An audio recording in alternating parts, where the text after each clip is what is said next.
ಅಲ್ಲಿ ಟೂರಿಸ್ಟಿಗೆ ಆಗಿರ್ತಕ್ಕಂಥ ಈ ಒಂದು ಭಯಾನಕ ಆರಿಫಿಕ್ ಇನ್ಸಿಡೆಂಟ್ ಏನಿದೆ, ನಾನಂತೂ ಅಲ್ಲಿ ಸ್ಪಾಟ್ನಲ್ಲಿ ಇರಲಿಲ್ಲ. ನಾನು ಹೋದ ನಂತರ ಎಲ್ಲ ಆಗಿರ್ತಕ್ಕಂಥದ್ದು ಏನಿದೆ ಮಾಧ್ಯಮ ಮುಖಾಂತರ ನಾನು ಕೂಡ ಅಲ್ಲಿ ಹೋಗಿ ನೇರವಾಗಿ ಮಾತನಾಡಿ ಆ ಎಕ್ಸ್ಪೀರಿಯೆನ್ಸ್ನ ಶೇರ್ ಮಾಡಿದ್ದೀನಿ ಹೊರತು ಅದಕ್ಕಿಂತ ಜಾಸ್ತಿ ನನ್ನಲ್ಲಿ ಏನು ಮಾಹಿತಿ ಇಲ್ಲ. ಸೊ ಆಲ್ರೆಡಿ ನಾನು ಸಾಕಷ್ಟು ಸಲ ಈ ಮಾಹಿತಿಗಳನ್ನ ಕೊಟ್ಟಿದ್ದೀನಿ.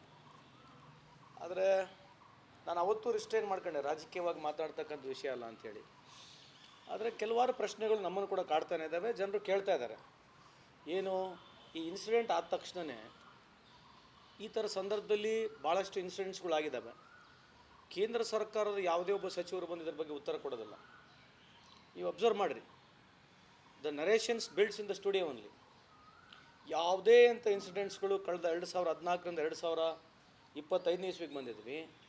11 ಇಯರ್ಸ್ ಟ್ರೈನ್ ಆಕ್ಸಿಡೆಂಟ್ ಇರ್ಬೋದು, ಯಾವುದೋ ಈ ಥರ ಟೆರರಿಸ್ಟ್ ಇಶ್ಯೂಗಳು ಇರ್ಬೋದು, ಯಾವುದೇ ಒಂದು ದೊಡ್ಡ ಸಮಸ್ಯೆಗಳ ಫಂಡಮೆಂಟಲ್ ಇಶ್ಯೂಸ್ಗಳು ಬಂದಾಗ ಯಾವ representative concerned minister of government of India, even ನೀವು ಉದಾಹರಣೆಗೆ ಕೋವಿಡ್ ಸಂದರ್ಭದಲ್ಲಾಗಿರಲಿ, ಈ UPSC ಎಕ್ಸಾಮ್ಸ್ಗಳು ಪೇಪರ್ ಲೀಕ್ ಆಗಿರೋದಿರಲಿ, ಯಾವುದೇ ಇಶ್ಯೂ ಬರಲಿ, ಎಲ್ಲ ಸ್ಟುಡಿಯೋನಲ್ಲಿ ಪಾಸಿಟಿವ್ ನೆಗೆಟಿವ್ ಡಿಬೇಟ್ ಇರ್ತದೆ ಹೊರತು ಗೋರ್ಮೆಂಟ್ ಕಡೆಯಿಂದ ಸಚಿವರುಗಳು ಬಂದು ನೇರವಾಗಿ ಕೂತ್ಕೊಂಡು ಅಡ್ರೆಸ್ ಮಾಡ್ತಕ್ಕಂಥ ಇಶ್ಯೂಗಳು ಒಂದು 100ರಲ್ಲಿ ಹಲವಾರು ಸಲ ಒಂದಷ್ಟು ಬೆರಳೆಣಿಕೆಗಳು ಇದ್ದಾವೆ. ಸೊ ಈ ದೇಶದ ವ್ಯವಸ್ಥೆಯಲ್ಲಿ ನಾನು BJPಯವರು ಕೂಡ ಕೇಳಲಿಕ್ಕೆ ಇಚ್ಛೆ ಬಯಸ್ತೀನಿ. ನಾವೇನು ರಾಜಕೀಯವಾಗಿ ಯಾರೂ ಶಾಶ್ವತ ಉಳಿಯೋದಿಲ್ಲ. ಈ ದೇಶನ ಪರವಾಗಿ ಉಳಿತಕ್ಕಂಥ this country is bigger than everybody. It's bigger than all political party, it's bigger than every leader on this whole earth. ನಾವು ಯಾವ ಡೈರೆಕ್ಷನ್ನಿಗೆ ಯಾವ ಥರ ಚರ್ಚೆ ಒಯ್ಯಬೇಕು ಇಂಥ ಸಿಚುವೇಷನ್ಗಳಲ್ಲಿ ಕೇಂದ್ರ ಸರ್ಕಾರ ಮಾಡಿರ್ತಕ್ಕಂಥದ್ದು ತಪ್ಪನ್ನು, ಲ್ಯಾಪ್ಸ್ ಆಗಿರ್ತಕ್ಕಂಥದ್ದನ್ನ ಯಾವ ರೀತಿ ನಾವು ಡಿಬೇಟ್ ಒಯ್ಯಬೇಕಂತಕ್ಕಂಥದ್ದು ಚರ್ಚೆ ಇದೆ. ಎವ್ರಿ ಗೋರ್ಮೆಂಟಲ್ಲಿ ಟೆರರಿಸ್ಟ್ ಆ್ಯಕ್ಟಿವಿಟೀಸ್ ಆಗಿದೆ, ಅಟ್ಯಾಕ್ಗಳಾಗಿದ್ದಾವೆ. ಆದರೆ ಈ ಡಿಬೇಟ್ ಯಾವ ರೀತಿ ಹೋಯ್ತು, ಈ ಎಲ್ಲಿಗೆ ಬಂದು ಮಾತನಾಡ್ತಾ ಇದ್ದೀವಿ? ಯಾರೂ ಕೇಂದ್ರ ಸರ್ಕಾರ ವಿರುದ್ಧವಾಗಿ ಒಬ್ಬರು ಹೋಮ್ ಮಿನಿಸ್ಟರ್ಗೆ ರಿಸರ್ವೇಷನ್ ಕೇಳ್ತಲ್ಲ, ಮೀಡಿಯಾದವರಂತೂ ಕೇಳ್ತಾ ಇಲ್ಲ. ಮಲ್ಲಿಕಾರ್ಜುನ್ ಖರ್ಗೆ ಸಾಹೇಬರು ಕೇಳ್ತಾ ಇದ್ದಾರೆ. ಒಬ್ಬ ಮೀಡಿಯಾದವರು ಇಡೀ ಭಾರತ ದೇಶದಲ್ಲಿ ಒಂದು ಮೀಡಿಯಾ ಕೂಡ ನೀವು ರಾಜೀನಾಮೆ ಯಾಕೆ ಕೊಡಬಾರ್ದು ಅಂತ ಕೇಳ್ತಾನೆ ಇಲ್ಲ. ಯಾಕೆ ಕೇಳ್ತಾ ಇಲ್ಲ? ಅದು ಪ್ರಶ್ನೆ.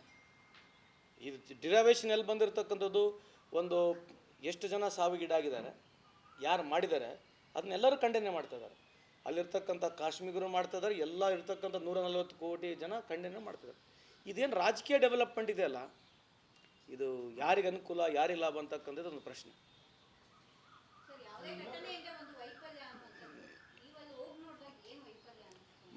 ಅಲ್ಲಿ ಶ್ರೀನಗರನ ನಾನು ಹೋದರೆ ಹೆಜ್ಜೆ ಹೆಜ್ಜೆಗೂ ಚೆಕ್ ಪೋಸ್ಟ್ಗಳಿದಾವೆ. ಒಂದು ಹುಳ ಸುತ್ತ ಹೋಗೋಕ್ಕಾಗೋದಲ್ಲ. ನೀವು ಒಂದು ಕಾರ್ನಲ್ಲಿ ಒಂದು ಸಣ್ಣ ಬಿಸ್ಕೆಟ್ ಪ್ಯಾಕೆಟ್ ಒಯ್ಯೋಕ್ಕಾಗಲ್ಲ. ಆ ಥರದ್ದು ಹೆಜ್ಜೆಗೆ ಹೆಜ್ಜೆಗೂ ಕಾವಲಿದೆ. ಮೊದಲಿಂದ ಶ್ರೀನಗರ ಹೈ ಅಲರ್ಟ್ನಾಗ ಇರ್ತಕ್ಕಂಥದ್ದು ಪ್ಲೇಸ್. ಇವಾಗಲ್ಲ, ಸ್ವಾತಂತ್ರ್ಯ ಸಿಕ್ಕಾಗಲಿಂದ ಮೊದಲಿಂದ ಅದು ನಮ್ಮ ಹೈ ಅಲರ್ಟ್ನಾಗ ಇರ್ತಕ್ಕಂಥ ಪ್ಲೇಸು. ಈಗ ಮೊದಲನೇ ಪ್ರಶ್ನೆ ಅದೇ ಕೇಳ್ತಕ್ಕಂಥದ್ದು. ಭಾಳಷ್ಟು ಜನ, ನಾನಲ್ಲಿದ್ದೆ, ಹೋಮ್ ಮಿನಿಸ್ಟರ್ ಅಮಿತ್ ಶಾ ಸಾಹೇಬರು ಬಂದಾಗ ಹೆಣ್ಣುಮಗಳು ಅದನ್ನೇ ಕೇಳಿದ್ಲು. 2,000 ಜನ ನಾವು ಇಲ್ಲಿದ್ದೀವಿ, ಒಬ್ಬ ವಾಚ್ಮೆನ್ ಕೂಡ ಇಲ್ಲ, ಯಾಕೆ? ಹೋಮ್ ಮಿನಿಸ್ಟ್ರಿಗೆ ನೇರವಾಗಿ ಕೇಳಿರ್ತಕ್ಕಂಥ ಪ್ರಶ್ನೆ, ಒಂದು ವಾಚ್ಮೆನ್ ಕೂಡ ಇಲ್ಲ, ಯಾಕೆ?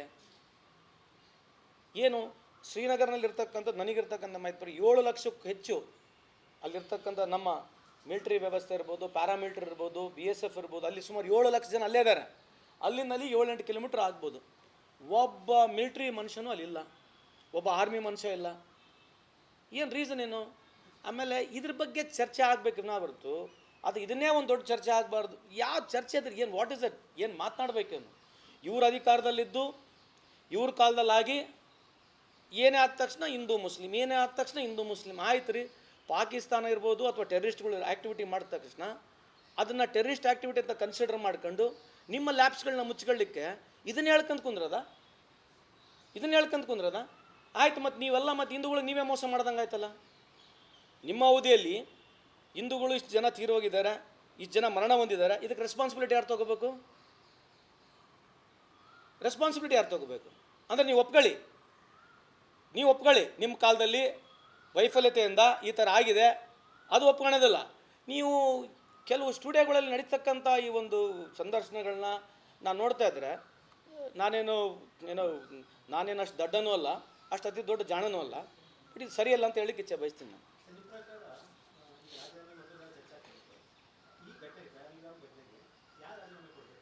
ಅಲ್ರಿ, ಈಗ ಅದೇ ಹೇಳ್ತಿರೋದು, ಪಹಲ್ಗಾಮ್ನಲ್ಲಿ ಆಗಿರತಕ್ಕಂಥ ಇನ್ಸಿಡೆಂಟು ಇಡೀ ದೇಶ ಬೆಚ್ಚಬಿದ್ದಿದೆ. ಪ್ರಧಾನಮಂತ್ರಿ ನರೇಂದ್ರ ಮೋದಿ ಸಾಹೇಬರು ಎಲ್ಲಿ ಏನು ಮಾತನಾಡೋಂಗಿಲ್ಲ. 2 ದಿವಸ ಆಗಿಲ್ಲ, ಬಿಹಾರ್ನಾಗ ಹೋಗಿ ಎಲೆಕ್ಷನ್ ರ್ಯಾಲಿ ಮಾಡ್ತಾರೆ. ದಯಮಾಡಿ ಈ ದೇಶದ ಎಲ್ಲ ಭಾರತೀಯರಿಗೆ ನಾನು ಕೈ ಮುಗಿದು ಕೇಳ್ಕೊಳ್ತೀನಿ, ಇದು ಸರಿನಾ? ಇದು ಸರಿನಾ? ಇದು 2 ದಿವಸ ಆಗಿಲ್ಲ, ಅಲ್ಲಿ ಹೋಗಿ ಬಿಹಾರ್ನಾಗ ಎಲೆಕ್ಷನ್ ರ್ಯಾಲಿ ಮಾಡಿ ನಾನು ಹಂಗೆ ಮಾಡಿಬಿಡ್ತೀನಿ, ಪಾಕಿಸ್ತಾನಿಗೆ ನಾನು ಹಿಂಗೆ ಮಾಡಿಬಿಡ್ತೀನಿ, ನಾನು ನೀರು ನಿಂದಿರಿಸ್ಬಿಡ್ತೀನಿ, ಈ ಥರದ್ದು ಏನಕ್ಕೆ ಮಾತನಾಡ್ತಿರೋದು? ಅಂದರೆ ಕೇವಲ ಎಲ್ಲದಕ್ಕೂ ರಾಜಕೀಯ ಬಿಟ್ಟರೆ ರಾಜಕೀಯ ಮೀರಿ ನಾವೇನು ನೋಡ್ತಾ ಇಲ್ಲ ಅನ್ನೋದು ಸ್ಪಷ್ಟವಾಗಿ ಕಾಣ್ತಾ ಇದೆ. I request all young friends even from BJP or JDS or anyway, ನಾವು ಅಕ್ರಾಸ್ ದ ಒಂದ್ಸಲ ಯೋಚನೆ ಮಾಡಿ ನೋಡೋಣ. ನಾನೇನು ದೊಡ್ಡ ಮಹಾತ್ಮ ಅಲ್ಲ, ನಾನೇ ಒಂದು ಗ್ರೇಟ್ ಆಗಿ ಹೇಳ್ತಾ ಇಲ್ಲ, ಬಟ್ ಎಲ್ಲಿವೆ ಒಂದು ಔಟ್ ಆಫ್ ದ ಬಾಕ್ಸ್ ಯೋಚನೆ ಮಾಡೋಕ್ಕಾಗ್ತಾ ಇಲ್ಲ. ಕೇವಲ ಒಂದು ಸ್ಟುಡಿಯೋನಲ್ಲಿ ಇಟ್ಕೊಂಡು ದೇಶದ ಇರ್ತಕ್ಕಂಥ ದೇಶನ ಹರಿದು ಹೋಗಿ ಏನು ಬೇಕಿತ್ತು ಡಿಬೇಟ್ ತೊಗೊಂಡೋಗ್ಬಿಡೋದು. ಗೋರ್ಮೆಂಟ್ ಇನ್ನು ರೆಸ್ಪಾಂಡೇ ಮಾಡ್ತಾ ಇಲ್ಲ. Government has not come on record, government is not coming and speaking. ನೀವು ಯಾರು ಗೋರ್ಮೆಂಟ್ನ ರೆಸ್ಪಾನ್ಸಿಬಲ್ ಆಗಿ ಗೋರ್ಮೆಂಟ್ನ ಯಾರು ರೆಸ್ಪಾನ್ಸಿಬಲ್ ಇರ್ತಕ್ಕಂಥ ಸಚಿವರು ಮಾತಾಡ್ತಾನೆ ಇಲ್ಲ.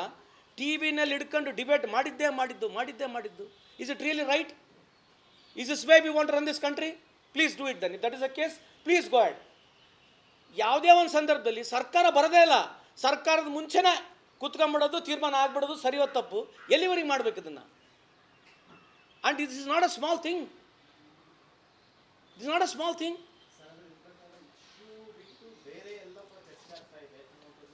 ಹೌದ್ರಿ, ಫಂಡಮೆಂಟಲ್ ಇಶ್ಯೂ ಏನು? ಫಂಡಮೆಂಟಲ್ ಇಶ್ಯೂ ನಮ್ದು ಇರ್ತಕ್ಕಂಥದ್ದು ಈ ಥರ ಟೆರರಿಸ್ಟ್ ಆ್ಯಕ್ಟಿವಿಟಿ ಹಲವಾರು ಸರ ಆಗಿದೆ, ಇಲ್ಲ ಅಂತಲ್ಲ. ಆರ್ಟಿಕಲ್ 370 ಬಂತು, ಝೀರೋ ಟಾಲರೆನ್ಸ್. ಇಲ್ಲಿವರೆಗೆ ಎಷ್ಟು ಸಲ 2014ರಿಂದ 2025 ಇಸ್ವಿವರೆಗೆ 11 ವರ್ಷದಲ್ಲಿ ಎಷ್ಟು ಸರಿ ಈ ಥರ ಆ್ಯಕ್ಟಿವಿಟೀಸ್ ಆಗಿದ್ದಾವೆ? ಉರಿ 3 ಪಿಕ್ಚರ್ ಮಾಡಿದ್ರು, ಉರಿ ಪಿಕ್ಚರ್ ಮಾಡಿದ್ರು. ಅಲ್ಲಿಂದ ISI ಪಾಕಿಸ್ತಾನವ್ರು ಕರೆಸ್ಬಿಟ್ಟು ಇಲ್ಲಿ ಇನ್ಸ್ಪೆಕ್ಷನ್ ಮಾಡಿದ್ರು. ಯಾರು ಸರ್ಜಿಕಲ್ ಸ್ಟ್ರೈಕ್ ಯಾರು ಕೇಳಲೇ ಇಲ್ಲ. ಪುಲ್ವಾಮಾ ಏನಾಯಿತು? ಪುಲ್ವಾಮಾ ಬಗ್ಗೆ ಯಾರು ಮಾತಾಡ್ತಿಲ್ಲ. 300 kg RDX ಬಂತು, 40 ಜನ ತೀರೋದ್ರು. ಅವಾಗ ಹಿಂದೂಗಳಿದ್ರು ಅದ್ರಲ್ಲಿ ಹೆಚ್ಚಾಗಿ, ಅದ್ರ ಬಗ್ಗೆ ಏನು ಚರ್ಚೆ ಇಲ್ಲ. ಈಗ ಇಲ್ಲಿ ಯಾವುದೋ ಹೆಣ್ಮಗಳು ಹೇಳಿದಾಳೆ, ಅದು ನಿಜ ಇದೆಯೋ ಸತ್ಯ ನನಗೆ ಗೊತ್ತಿಲ್ಲ, ಅವ್ರು ಹೇಳಿರ್ತಕ್ಕಂಥ ನಿಜ ಅಂತಲೇ ತೊಗೊಳೋಣ. ಬಟ್ ಇದನ್ನೇ ಡಿಬೇಟು, ಇಡೀ ದೇಶದಲ್ಲಿ ಇದನ್ನು ಡಿಬೇಟ್ ತೊಗೊಂಡು ಆಗಿರ್ತಕ್ಕಂಥದ್ದೇನು ಇವತ್ತು? ಅಂದರೆ ಕೇಂದ್ರ ಸರ್ಕಾರ ಯಾವುದಕ್ಕೂ ಸಂಬಂಧನೇ ಇಲ್ಲ, ಕೇಂದ್ರ ಸರ್ಕಾರದವ್ರಿಗೆ ಯಾವುದು ವೈಫಲ್ಯತೆ ಇಲ್ಲ. ಯಾರೋ ಒಬ್ಬರಿಗೆ ಮೊನ್ನೆ ಆಲ್ ಪಾರ್ಟಿ ಮೀಟಿಂಗ್ ಕರೆದಿದ್ದಾರೆ, ಆಲ್ ಪಾರ್ಟಿ ಮೀಟಿಂಗ್ನ ಸಂಬಂಧಪಟ್ಟಿರ್ತಕ್ಕ ಸಚಿವರು ಬರೋಂಗಿಲ್ಲ, ಸ್ಪೋಕ್ಸ್ ಪರ್ಸನ್ ಬಂದ್ಬಿಟ್ಟು ಲ್ಯಾಪ್ಸ್ ಆಗಿದೆ ಅಂತ ಹೇಳ್ಬಿಟ್ರು. ಅವರು ಲ್ಯಾಪ್ಸ್ ಆಗಿದೆ ಅಂತ ಹೇಳೋ ಒಳಗಡೆ 2-3 ದಿನ ಈ ದೇಶದಲ್ಲಿ ಇರಲಿದ್ದೆಲ್ಲ ಚರ್ಚೆಗಳು ಆಗ್ಬಿಟ್ಟು.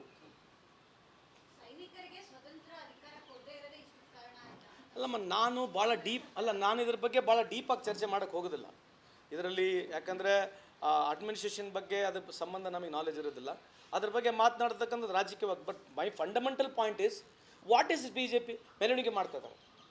ಏನು ಯಾರಿಗೋಸ್ಕರ ಮೆರವಣಿಗೆ ಮಾಡ್ತಿದ್ದಾರೆ? ನೀವು ಮಾಡಿರೋದು ಫಾಲ್ಟು, ನೀವು ಹಿಂದೂಗಳಿಗೆ ಕೊಂದಿರೋದು, ನಿಮ್ಮ ಲ್ಯಾಬ್ಸ್ಲಿಂದ ಆಗಿರ್ತಕ್ಕಂಥದ್ದು. ಇಲ್ಲಿವರೆಗೆ 2014ರಿಂದ ಇಲ್ಲಿವರೆಗೆ ಯಾರು ಸತ್ತಿದ್ದಾರೆ, ಹಿಂದೂಗಳು ಕೊಲೆಗಳಾಗಿರ್ತಕ್ಕಂಥದ್ದು ನೀವು ಹೊಣೆ ಹೊತ್ಕೋಬೇಕು. ಮೊದಲು ಪ್ರತಿ ಸತ್ಯಕ್ಕೆ ಹಿಂದೂ ಹಿಂದೂ ಹಿಂದೂ ಹಿಂದೂ ಅಂತ ಹೇಳಿ 20 ರಾಜ್ಯಗಳಲ್ಲಿ ನೀವೇ ಇದ್ದೀರಿ, ನೀವೇ ಪ್ರಧಾನಮಂತ್ರಿ, ನೀವೇ ಚೀಫ್ ಮಿನಿಸ್ಟರ್ಗಳು, ನೀವೇ ಪ್ರೆಸಿಡೆಂಟು, ಎಲ್ಲ ಅಧಿಕಾರ ನಿಮ್ಮದೇ. ದಿನ ಬೆಳಿಗ್ಗೆ ಇದ್ದರೆ ಹಿಂದೂ ಮುಸ್ಲಿಂ ಕೇವಲ ರಾಜಕೀಯ ಬಿಟ್ಟರೆ ನೀವು ಡಿಬೇಟ್ ಬರೋಂಗಿದ್ರೆ ಮಾತಾಡೋಣ. ಇವತ್ತು ಈ ದೇಶದ GDPನಲ್ಲಿ ಇವತ್ತು ನಮ್ಮದು GDP ಪರ್ ಕ್ಯಾಪಿಟಲ್ ಇನ್ಕಮ್ ತೊಂದರೆ ನಾವು ಆಫ್ರಿಕನ್ ಕಂಟ್ರಿಗೆ ಈಡಾಗಿದ್ದೀವಿ.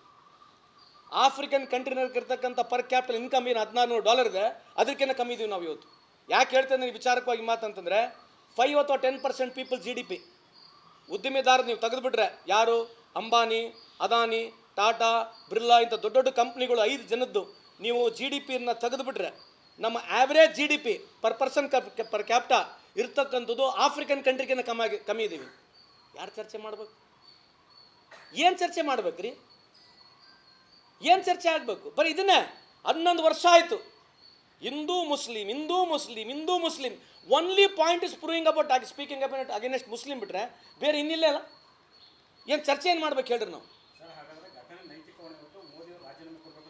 ಅಲ್ಲ, ಅದು ರಾಜೀನಾಮೆ ಬಗ್ಗೆ ಎರಡನೇ ಮಾತಾಡೋಣ. ಚರ್ಚೆ ಏನಾಗಬೇಕು? ಈ ಮೀಡಿಯಾದವರಿಗೆ ನಾನು ನಿಮ್ಮ ಕೈ ಮುಗಿದು ಕೇಳೋದು, ಏನು ಚರ್ಚೆ ಏನು ಡಿಬೇಟ್ ಆಗಿದೆ? ನಾನು ನೋಡ್ತಾನೆ ಇದ್ದೆ, ಅಲ್ಲಿಂದ ನಾನು ಕೇಳಿಸ್ಕೊಂತ ಇದ್ದೆ. ಅಲ್ಲಿ ಯಾಕೆ ನಾನು ರಾಜಕೀಯವಾಗಿ ಏನು ಮಾತನಾಡೋಕೆ ಹೋಗಿಲ್ಲ, ಪರ್ಪಸ್ ಬೇರೆ ಇದೆ. ಇಲ್ಲಿ ನನಗೆ ಪ್ರಶ್ನೆ ಇರ್ತಕ್ಕಂಥದ್ದು, ಸರ್ಕಾರ ಏನು ಇವಾಗ ಬಂದು ಸರ್ಕಾರ ಹೇಳಿದೆ ಲ್ಯಾಬ್ಸ್ ಅಂತೇಳಿ, ಸರ್ಕಾರ ಇವಾಗ ಲ್ಯಾಬ್ಸ್ ಅಂತ ಹೇಳಿದೆ, ನೀವು 10 ತಾಸು 20 ತಾಸು 30 ತಾಸು ಡೈಲಿ ಮಾತಾಡಿರಿ, ಯಾರನ್ನ ಲ್ಯಾಬ್ಸ್ ಅಂತ ಹೇಳಿದಾರೆ? ಸರ್ಕಾರ ಲ್ಯಾಬ್ಸ್ ಒಬ್ಬರು ಯಾರು ಸರ್ಕಾರ ಲ್ಯಾಬ್ಸ್ ಅಂತ ಮಾತಾಡಿದಾರ? ಇವತ್ತು government is telling its labs, but what about the all this media, the houses which they spoke only about Muslim Pakistan? ರೀ 2,000 ಜನ ಅಲ್ಲಿದ್ದಾರೆ, ಅಲ್ಲಿಂದ 2,000 ಜನ ಕೆಳಗೆ ತಂದವ್ರು ಯಾರು ರೀ? 2,000 ಜನ ಕೆಳಗೆ ತಂದವ್ರು ಯಾರು? ಇದೇ ಮುಸ್ಲಿಂ ತಾನಲ್ಲಿರೋದು. ನಾನು ಅವ್ರ ಬಗ್ಗೆ ನಾನು ಯಾರನ್ನ ಟೆರರಿಸ್ಟ್ನ ಡಿಫೆಂಡ್ ಮಾಡೋಕ್ಕೆ ಹೋಗ್ತಿಲ್ಲ. I am proud to be Hindu. ಈ ದೇಶದಲ್ಲಿ ನಾನು ಕೂಡ ಒಂದು ಎಷ್ಟು ಜನಕ್ಕೆ ಎಲ್ಲರಿಗೂ ಅಭಿಮಾನ ಇದೆ, ಅಷ್ಟೇ ರೀತಿಯಾದ ನಮಗೂ ಅಭಿಮಾನ ಇದೆ. ಏನು ಬೆಳಗ್ಗೆ ಸಾಯಂಕಾಲ ಇದು ಬಿಟ್ಟರೆ ಬೇರೆ ಏನಿಲ್ಲ, ಇದಕ್ಕೆ ಮುಂದೆ ಹೋಗೋದು ಬೇಡ ನಾವು.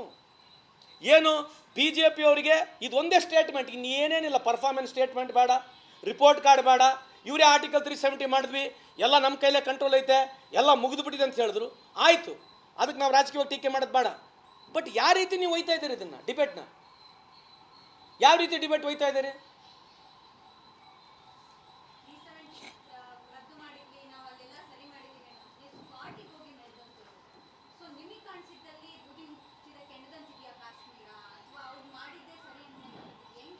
ನೋಡಮ್ಮ, ನಾನು ಹೋದಾಗ ಅಲ್ಲಿ ಭಾಳ ಬ್ಯೂಟಿಫುಲ್ಲಾಗಿ ಲೋಕಲ್ ಜನ ಇದ್ದಾರೆ. ಲೋಕಲ್ ಜನ, ನಾನು ಸತ್ಯವಾಗಿ ಹೇಳ್ತೇನೆ, ಬೇಕಾದ್ರೆ ನೀವು ಬೇರೆಯವ್ರನ್ನ ಕೇಳಿ ನೋಡಿ, ನೀವು ವೈಯಕ್ತಿಕವಾಗಿ ನೋಡಿ, ನಮ್ಮಕ್ಕಿಂತ ಜಾಸ್ತಿ ರಕ್ತದ ಕಣ್ಣೀರಲ್ಲಿ ಆಗ್ತಾ ಇದ್ದಾರೆ ಅವರು. ಅಲ್ಲಿರ್ತಕ್ಕಂಥ ಪ್ರತಿಯೊಬ್ಬರು ಪ್ರಾಮಾಣಿಕವಾಗಿ ಮಾಡಿ ಹೇಳ್ತೀನಿ, ಅಲ್ಲಿ ರಕ್ತದ ಕಣ್ಣೀರು ಆಗ್ತಾ ಇದ್ದಾರೆ. ಕಿಡಿಗೇಡಿಗಳು ಯಾರು ಮಾಡಿದ್ದಾರೆ ಯಾರೆಲ್ಲ ಅದು ಬೇರೆ. ಬಟ್ ನಾನು ಹೇಳ್ತಿರೋದು, ಇಂಥದ್ದು ಹೆಂಗಾಯಿತು, ಅವ್ನು ಹೆಂಗೆ ಉಳ್ಕೊಂಡ, ಅಲ್ಲಿ ಅವನ ಹತ್ರ ಬಂದಕ್ಕೆ ಹೆಂಗೆ ಬಂತು, ಮತ್ತು ಎಲ್ಲಿ ಸೆಕ್ಯೂರಿಟಿ ಲ್ಯಾಬ್ಸ್ ಬಗ್ಗೆ ಯಾರು ಮಾತಾಡೋಂಗಿಲ್ಲ. ಸೆಕ್ಯೂರಿಟಿ ಲ್ಯಾಬ್ಸ್ ಬಗ್ಗೆ ಎಲ್ಲಿ ಏನು ಚರ್ಚೆನೇ ಇಲ್ಲ. ಆಗ್ಬಿಡ್ತು ಮುಸ್ಲ್ಮಾನ ಮುಸ್ಲ್ಮಾನ ಮುಸ್ಲ್ಮಾನ ಮುಸ್ಲ್ಮಾನ, ಬೆಳಗ್ಗೆಯಿಂದ ಸಾಯಂಕಾಲವರೆಗೆ ಮುಸ್ಲ್ಮಾನ ಮುಸ್ಲ್ಮಾನ ಮುಸ್ಲ್ಮಾನ, ಇದೇ ಡಿಬೇಟ್ ಈ ದೇಶದಲ್ಲಿ. ಔರಂಗಜೇಬ್ ಬಗ್ಗೆ ಮಾತಾಡಿದೆ, ಈ ಚರ್ಚೆ ಇದೇನ್ರಿ? ಔರಂಗಜೇಬ್ ತೊಗೊಂಡು ನೀವೇನು ಮಾಡ್ತೀರಿ ಈಗ ಔರಂಗಜೇಬ್ ಈ ದೇಶದಲ್ಲಿ ಪ್ರಸ್ತುತ ಇದಾನಾ? ಇಲ್ಲಿರ್ತಕ್ಕಂಥ ಯುವಕರಿಗೆ ಕೆಲಸ ಬೇಕು, ಬಡವ್ರಿಗೆ ಕೆಲಸ ಬೇಕು, ದುಡ್ಡು ಬೇಕು, ಇದನ್ನೆಲ್ಲ ಬಿಟ್ಟುಬಿಡೋದು. ದಿನಾ ಬೆಳಗ್ಗೆ ಇದೇ ಸೋಷಿಯಲ್ ಮೀಡಿಯಾ, ಇದೇ ಟ್ವೀಟು, ಎಲ್ಲಿವರೆಗೆ ಒಯ್ಬೇಕ್ರಿ? ಹಿಂಗೆ ಯಾರಿಗೆ ಸಪೋರ್ಟ್ ಇದ್ರಲ್ಲ?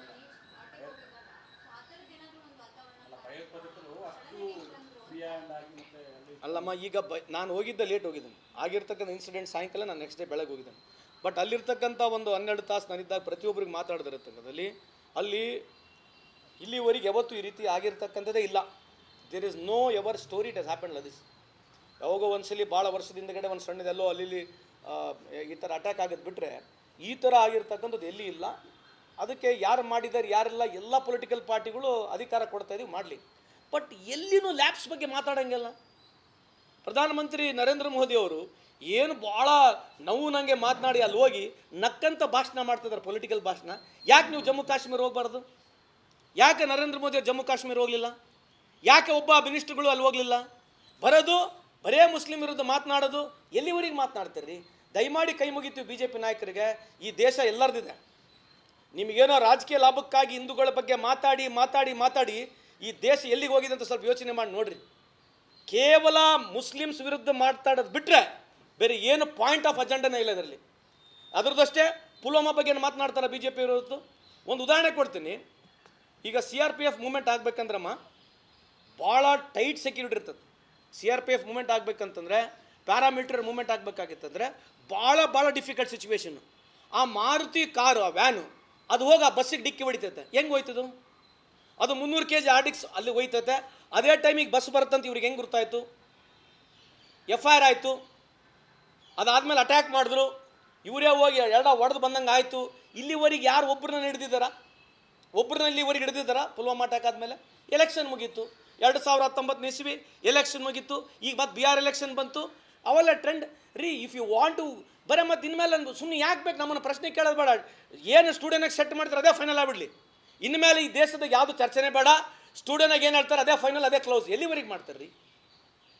ಒಂದೇ ಒಂದು ನರೇಶನ್ ಇಟ್ಕೊಳ್ಳೋದು, ಬೈಯೋದು. ನಿಮ್ಮ ಫೇಲ್ಯೂರ್ನ ಮುಚ್ಕೊಳಕ್ಕೆ ಮುಸಲ್ಮಾನರು ಬೇಕಾ ನಿಮಗೆ? This is attack on India. ಈ ದೇಶದ ಮೇಲೆ ಅಟ್ಯಾಕ್ ಆಗಿದೆ. ಇದು ಅಟ್ಯಾಕ್ ಆಗಿರ್ತಕ್ಕಂಥದ್ದು ಭಾರತ ದೇಶದ ಮೇಲೆ ಅಟ್ಯಾಕ್ ಆಗಿದೆ. ಅದನ್ನು ಬಚ್ಚಿಟ್ಕೊಂಡು, ನಿಮ್ಮ ಫೇಲರ್ಸ್ನ ಬಚ್ಚಿಟ್ಕೊಂಡು ಈ ಥರ ಮಾಡಿರ್ತಕ್ಕಂಥದ್ದು ಎಷ್ಟು ಸರಿ ಅನ್ನೋದೇ ನಮ್ಮ ಪ್ರಶ್ನೆ.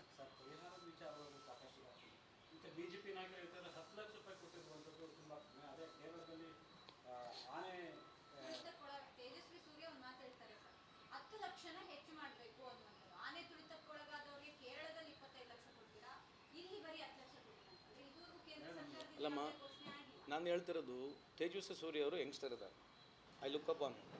ನಾನೇನು ಹೇಳ್ತಿದ್ದೀನಿ, ಆಯ್ತು ನೀವು ಕೇಳಿ, ಉಲ್ಟಾ ನಾವು ಹೋಗೋಣ. ಈಗ ಅದಕ್ಕೆ ಹೇಳೋದು, ನೀವೆಲ್ಲೆಲ್ಲಿ ಕೊಟ್ಟಿದ್ದೀರಿ, ನೀವು ಯಾರ್ಯಾರಿಗೆ ಕೊಟ್ಟಿದ್ದೀರಿ, ನೀವು ಕೊಟ್ಟಿರಾ? ಆಮೇಲೆ ನಾನು ಕೂಡ ಅಲ್ಲೇ ಇದ್ದೆ, ಸುಮ್ಮನೆ ಉದಾಹರಣೆ ಕೊಡ್ತೀನಿ. ಅಂದರೆ ಕೇಂದ್ರ ಸರ್ಕಾರ ಭಾಳ ದೊಡ್ಡ ಏನು ಬರೀ ದಿನ ಬೆಳಿಗ್ಗೆ ಅದ್ರ ಹಿಂದೂ ಪರವಾಗಿ ಮಾತನಾಡ್ತೀರಿ. ಈ ನಮ್ಮ ಕುಂಭಮೇಳದಲ್ಲಿ ಈ ಕೇಂದ್ರ ಸರ್ಕಾರ ಎಷ್ಟು ನಿರ್ಲಕ್ಷ್ಯ ಮಾಡಿದೆ ಅಂತಂದರೆ, ಒಬ್ಬ ಕಾಮನ್ ಮ್ಯಾನ್ ಯಾರನ್ನ ಕುಂಭಮೇಳಕ್ಕೆ ಹೋಗ್ಬೇಕಾಗಿದ್ದರೆ ಟಿಕೆಟ್ ಏನಿತ್ತಮ್ಮ, air ticket price, air ticket price ಏನಿದೆ ಅಲ್ಲ, ಅವಾಗ ಕುಂಭಮೇಳ ಟೈಮು. ಈಗ ಬಿಡ್ರಿ, ಇದ್ರದ್ದು ಆಮೇಲೆ ಹೇಳ್ತೀನಿ. ಕುಂಭಮೇಳ ಟಿಕೆಟ್ ಪ್ರೈಸ್ ನೋಡಿರ 40,000, 50,000, 60,000. ಮತ್ತೆ ಹೇಳೋದೆಲ್ಲ ದೊಡ್ಡ ಭಾಷಣಗಳು. ಇವರೆಲ್ಲ ಮಾತಾಡ್ತಾರ ಅಲ್ಲಿ ಪುಣ್ಯ ಅಲ್ಲ, ಅಲ್ಲಿ ಎಲ್ಲ ಅಲ್ಲಿ ಹೋಗ್ತಿರಲ್ಲ ಟೆಂಟ್ಗಳು, ಅದೆಲ್ಲ ಇದು ಜಮ್ಮು ಕಾಶ್ಮೀರ. ಆಮೇಲೆ ಬರ್ತೀನಿ, ಟೆಂಟ್ಗಳ ಬಗ್ಗೆ ಮಾತಾಡ್ತೀನಿ. ಅಲ್ಲಿ ಒಳಗಡೆ ಹೋದರೆ 50,000 ರೂಪಾಯಿ, 1 ಲಕ್ಷ, 2 ಲಕ್ಷ ರೂಪಾಯಿ ಟೆಂಟ್ಗಳು, ಎಲ್ಲ VIP ಗಳಿಗೆ. ಯಾರು ಚಾರ್ಟರ್ ಫ್ಲೈಟ್ನಾಗ ಬರ್ತಾರೆ ಅದಾಗಿರ್ತಕ್ಕಂಥದ್ದು ಬೇರೆ. ಬಡವರು ಹೋದ್ರು ಆಯಿತು. ನಾನು ಕೇಳ್ತಕ್ಕಂಥ ಪ್ರಶ್ನೆ, ಅವಾಗ ಟಿಕೆಟ್ ಪ್ರೈಸ್ ಇನ್ಕ್ರೀಸ್ ಮಾಡಿದ್ರಲ್ಲ, ನೀವು ಯಾಕೆ ಮಾತಾಡಲಿಲ್ಲ? ಫ್ರೀ ಬಿಡಬೇಕಾಗಿತ್ತು ನೀವೆಲ್ಲರಿಗೆ ಟಿಕೆಟು. ಎಲ್ಲ ಹಿಂದೂಗಳಿಗೆ ನೀವು ಫ್ರೀ ಮಾಡ್ಬೋದಾಗಿತ್ತಲ್ಲ, ಟಿಕೆಟ್ ಯಾಕೆ ಮಾಡಲಿಲ್ಲ? ಅಲ್ಲೇ ದುಡ್ಡು ಮಾಡ್ಕೊಂಬಿಟ್ರು, ದುಡ್ಡು ಅಲ್ಲೇ ಮಾಡ್ಕೊಂಡಿರೋದು. ಈಗ ಮೊನ್ನೆ ಎಷ್ಟೆಲ್ಲ ಮಾತಾಡಿದ್ರು. ಜಮ್ಮು ಕಾಶ್ಮೀರನಾಗ ಅಲ್ಲೇ ಇದ್ದೀನಿ, ನಾನು ಅಲ್ಲೇ ಇದ್ದೀನಿ. ನಮ್ಮ ಜನ ಕೇಳಿ, 60,000 ರೂಪಾಯಿ, 70,000 ರೂಪಾಯಿ ಒಂದು ಟಿಕೆಟ್. ಬಡವ್ರು ಹೆಂಗಿರಿತ್ತು ಅಂತಾರೆ. 10 ಜನ ಕರ್ಕೊಂಡು 6 ಲಕ್ಷ ರೂಪಾಯಿನ ಖರ್ಚು ಮಾಡ್ಬೋದಾ? ಅಲ್ಲ, ನಾವೇನೋ ಇವತ್ತು ಚಾರ್ಟರ್ ಫ್ಲೈಟ್ ಮಾಡ್ಕೊಂಡು ನಮ್ಮ ಸರ್ಕಾರ ಸಹಾಯ ಮಾಡ್ತು, ಹೋದ್ವಿ, ತಂದ್ವಿ, ಅದು ಬೇರೆ ಪ್ರಶ್ನೆ. ಮತ್ತು ಇವ್ರು ಯಾಕೆ ಮಾಡಬಾರ್ದಾಗಿತ್ತು? ಇವತ್ತು ಇಂಡಿಯನ್ ಏರ್ಲೈನ್ಸ್ ಎಲ್ಲಿದೆ? ಇವತ್ತು ಏರ್ ಇಂಡಿಯಾ ಎಲ್ಲಿದೆ? ಇವತ್ತು ಏರ್ ಇಂಡಿಯಾ ಎಲ್ಲಿದೆ? ಏರ್ ಇಂಡಿಯಾ ಬಗ್ಗೆ ಎಲ್ಲ ಮಾತಾಡ್ತಾರೆ ಇವರು. ಸುಮ್ಮನೆ ದಯಮಾಡಿ ನನ್ನ ಮನವಿ ಏನಂತಂದರೆ, ಆಗಲಿ ಚರ್ಚೆಗಳು ಒಳ್ಳೇದ ಬಗ್ಗೆ ಆಗಿರಲಿ, ನಾವೇನು ಕಾಂಗ್ರೆಸ್ಸೇ ಗ್ರೇಟ್ ಅಂತ ಹೇಳ್ಕೊಳಕ್ಕೆ ಹೋಗೋದಲ್ಲ. ಆದರೆ ನೀವೇನು 24 ತಾಸು ಗ್ರೇಟು ಬರೇ ಮುಸ್ಲಿಮಿಗೆ ಬೈಯೋದು ಗ್ರೇಟ್ ಬಿಟ್ರೆ ಇನ್ನೇನೇನಿಲ್ಲ. 24 ತಾಸು 11 ವರ್ಷ ದಿನ ಬೆಳಗ್ಗೆ ಎದ್ದರೆ ಸಾಯಂಕಾಲವರೆಗೆ ಮುಸ್ಲಿಮು. ದಯಮಾಡಿ BJP ಯುವ ನಾಯಕರಲ್ಲಿ ಹೊಸ ದೇಶ ಆಗಲಿ, ಹೊಸ ವಿಚಾರಗಳ ಬಗ್ಗೆ ಮಾತಾಡೋಣ. ವೈಯಕ್ತಿಕವಾಗಿ ಡಿಫರೆನ್ಸ್ಗಳು ಇರ್ಬೋದು, ರಾಜಕೀಯವಾಗಿ ಡಿಫರೆನ್ಸ್ಗಳು ಇರ್ಬೋದು. ದೇಶದ ವಿಷಯ ಬಂದಾಗ ತಪ್ಪಿದ್ರೆ ತಪ್ಪಂತ ಒಪ್ಕೊಳ್ಳೋಣ, ಒಬ್ರಿಗೊಬ್ರು ಸಪೋರ್ಟ್ ಮಾಡೋಣ. ಅದು ಬಿಟ್ಕೊಂಡು ಮುಸಲ್ಮಾನರು ದಿನ ಬೆಳಗ್ಗೆ ಇದ್ರೆ ಮುಸಲ್ಮಾನರು. ನಾನು ಅಲ್ಲೇ ದಿನ ನಮ್ಮ ತಾಯಿ ಪ್ರತಿಯೊಬ್ಬರಿಗೆ 6 ಕಿಲೋಮೀಟ್ರ್ 7 ಕಿಲೋಮೀಟ್ರ್ ಹೆಗಲ ಮೇಲೆ ಎತ್ಕೊಂಡು ಕೆಳಗೆ ಬಂದಿದ್ದಾರೆ. ಅದ್ರ ಬಗ್ಗೆ ಒಂದನ ಒಳ್ಳೇದು ಮಾತಾಡೋದು ಬೇಡ. ರಕ್ತ ಸೋರ್ಸ್ಕೊಂಡು ತಲೆ ಮೇಲೆ ಹಾಕೊಂಡು ಬಂದಿದ್ದಾರೆ. ಎಲ್ಲ 2,000 ಜನಕ್ಕೆ ಅಲ್ಲಿಂದ ಇವಾಕ್ಯುಯೇಟ್ ಮಾಡಿರ್ತಕ್ಕಂಥದ್ದು ಮೆಜಾರಿಟಿ ಅವರೇ ಮುಸಲ್ಮಾನರು. ಅದ್ರ ಬಗ್ಗೆ ಏನು ಒಳ್ಳೇದೇನು ಚರ್ಚೆ ಮಾಡೋಣ? ಟೆರರಿಸ್ಟ್ ಆಕ್ಟಿವಿಟಿ ಬಹುತೇಕ ಈ ದೇಶದಲ್ಲಿ ಇಲ್ಲಿವರೆಗೆ ಆಗಿರ್ತಕ್ಕಂಥದ್ದು ಪಾಕಿಸ್ತಾನ ಭಾಗದಿಂದ ಆಗಿದೆ. ಇವತ್ತ್ಯಾಕೆ ಜಾತಿಯತ್ ಮಾತನಾಡ್ತಿದ್ರಿ? ಆಮೇಲೆ ಪುಲ್ವಾಮಾದಲ್ಲಿ ಸತ್ತೋದ್ರಲ್ಲ, ಅವಾಗ ಅವ್ರು ಮಾಡಿರ್ತಕ್ಕಂಥದ್ದು ಟೆರರಿಸ್ಟ್ ಯಾವ ಜನಾಂಗದವರು, ಸತ್ತೋರು ಯಾವ ಜನಾಂಗದವರು? ಇದು ಎಲ್ಲಿವರೆಗಮ್ಮ ಇದೇ ಚರ್ಚೆ ಈ ದೇಶದಲ್ಲಿ? ಕೈ ಮುಗಿದು ನನ್ನ ರಿಕ್ವೆಸ್ಟ್ ಇದೆ, ವಿನಂತಿ ಇದೆ, ಆಗಿರ್ತಕ್ಕಂಥದ್ದಕ್ಕೆ ಯಾರು ಅದಕ್ಕೆ ಸಪೋರ್ಟ್ ಮಾಡ್ತಕ್ಕಂಥ ವಿಷಯನೇ ಇಲ್ಲ. ಎಲ್ಲ ಪೊಲಿಟಿಕಲ್ ಪಾರ್ಟಿ ಇರ್ಬೋದು, 140 ಕೋಟಿ ಜನಸಂಖ್ಯೆ, ಇಡೀ ಹಿಂದೂ ಮುಸ್ಲಿಂ ಸಿಖ್ ಇಸಾಯಿ ಎಲ್ಲರೂ ಸೇರಿ ಅದನ್ನು ಖಂಡನೆ ಮಾಡಿದ್ದಾರೆ. ಇವರಿಗೆ ಬೇಳೆ ಬೈಬೇಕು, ಈಗ ಮತ್ತೆ ಚುನಾವಣೆ ಗೆಲ್ಲಬೇಕು. ಬಿಹಾರ್ ಚುನಾವಣೆ ನೋಡ್ರಿ, ಬರೀ ಪಾಕಿಸ್ತಾನ ಮುಗಿಸ್ಬಿಡ್ತೀನಿ. ಬಿಹಾರ್ನಾಗ ಏನು ಮಾಡಿದ್ರೆ ಅಂತ ಏನು ಹೇಳೋದಲ್ಲ. ಇವತ್ತು ಬಿಹಾರ್ನಲ್ಲಿ ಒಂದು ಜಿಲ್ಲೆಯಲ್ಲಿ ಪರ್ ಕ್ಯಾಪಿಟಲ್ ಇನ್ಕಮ್ ಇರತಕ್ಕಂಥದ್ದು 42,000 ರೂಪಾಯಿ ವರ್ಷಕ್ಕೆ. ದಯಮಾಡಿ ಕೇಳಿಸ್ಕೊಳ್ಳಿ, ಒಂದು ವರ್ಷದಲ್ಲಿ ಒಂದು ಜಿಲ್ಲೆಯಲ್ಲಿ ಆ್ಯಾವ್ರೇಜ್ ಹೇಳ್ತಾ ಇಲ್ಲ, one of the most backward district ಇರ್ತಕ್ಕಂಥ ಒಂದು ಆ್ಯಾವ್ರೇಜ್ ನಿಮಗೆ ಹೇಳಿದ್ರೆ ಆ ಜಿಲ್ಲೆಯಲ್ಲಿ ಇರ್ತಕ್ಕಂಥದ್ದು 42,000 ರೂಪಾಯಿ ಇದೆ ಪರ್ ಕ್ಯಾಪಿಟಲ್ ಇನ್ಕಮ್. ಇದ್ರ ಬಗ್ಗೆ ಚರ್ಚೆ ಮಾಡ್ಬೇಕು. ಈಗ ಅಲ್ಲಿ ಹೋಗಿ ಹೇಳೋದು ಏನಂತಂದರೆ ಪಾಕಿಸ್ತಾನ, ಮುಸಲ್ಮಾನ, ಅಫ್ಘಾನಿಸ್ತಾನ, ತಾಳಿ, ಮಂಗಳಸೂತ್ರ, ಬರೀ ಇವೇ ಇರ್ತಾವೆ. ಈಗ ಚುನಾವಣೆ ಮುಗಿಯೋವರೆಗೆ ನೋಡ್ರಿ, ಈ ಡೈಲಾಗ್ಗಳು ಬಿಟ್ಟರೆ ಬೇರೆ ಏನು ಡೈಲಾಗ್ಗಳು ಇರೋದಿಲ್ಲ.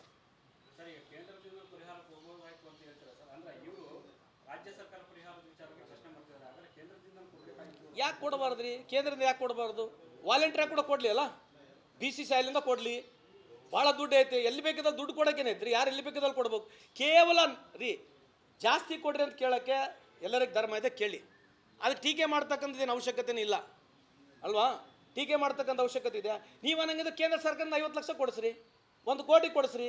ಯಾಕಂದರೆ ಹಿಂದೂ ಪರವಾಗಿ ನೀವು ಭಾಳ ಎಲ್ಲ ಪ್ರೀತಿ ಅಲ್ಲ. ಇಡೀ ದೇಶ ಹಿಂದೂ ಎಲ್ಲದರ್ರಿ ಹಿಂದೂ ಹೆಸರು ಹೇಳಿ ಲೂಟಿ ಹೊಡೆದು ಹಿಂದೂಗಳನ್ನ ಕೊಲೆ ಮಾಡಿರ್ತಕ್ಕಂಥದ್ದು ಇದೇ BJP ಕೇಂದ್ರ ಸರ್ಕಾರ ಅಂತ ಈ ಸಂದರ್ಭಕ್ಕೆ ಹೇಳಿಕೆ ಬಯಸ್ತೀನಿ.